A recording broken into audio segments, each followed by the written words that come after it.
ஹைவேஸ்ல குட்டி குட்டி தாபால ஆரம்பிச்சு இப்போ பெரிய பெரிய ரெஸ்டாரண்ட்ஸ்ல ஹிட் ரெசிபியா இருக்கிற பன்னீர் கிரேவி, அதுவும் தாபா ஸ்டைல்ல செய்யலாமா? அதுக்கு ஃபர்ஸ்ட் நம்ம தலைவனை குட்டி மேரினேஷன் பண்ணிக்கலாம். இஞ்சி பூண்டு பேஸ்ட், உப்பு, காரம், கொஞ்சம் கரம் மசாலா போட்டு நல்லா டாஸ் பண்ணிக்கோங்க. பேன்ல தாராளமா பட்டர் போட்டு அவனை நல்லா டோஸ்ட் பண்ணி எடுத்தா ஸ்நாக்கா கூட சாப்பிடலாம். அவ்வளோ யம்மியா இருப்பான். என் பாப்பா கிட்ட இருந்து இவனை கிரேவி செய்யறதுக்குள்ள காப்பாத்துறதே பெரிய வேலை. இப்போ அதே பேன்ல கொஞ்சம் கேப்சிகம் ஆனியனையும் டாஸ் பண்ணி எடுத்து வச்சுட்டு இப்போ மசாலாக்கு ரெடி பண்ணிக்கலாம்.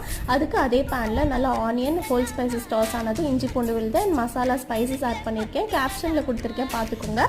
அண்ட் இப்போ நம்ம கொஞ்சமாக ஆனியன் டொமேட்டோ பேஸ்ட்டையும் போட்டு சால்ட் சேர்த்து நல்லா தயிர் போட்டு நல்லா அது வணங்கினோடனையும் தண்ணி ஆட் பண்ணி மூடி வச்சுருங்க.